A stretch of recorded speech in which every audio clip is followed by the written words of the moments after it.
I found a seller who's interested in selling to me with seller financing. They own it free and clear, but they want to stay in the property for the next 6 to 9 months. What would be the best way to get this deal under contract? Would it be better to tell them I'm interested in buying and I'll follow up with them in about 6 months when it's closer to time for them to leave? If not, how should I handle this?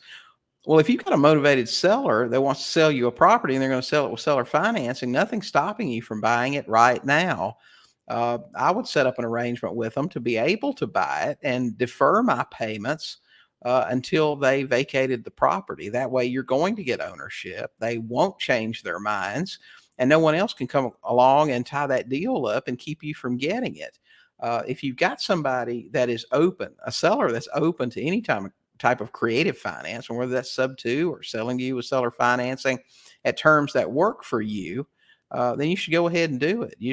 We've bought several houses subject to in the past from people that were building a new home and wanted to make absolutely certain that they could time their move with the timing of their new house being done and they wouldn't have dual payments.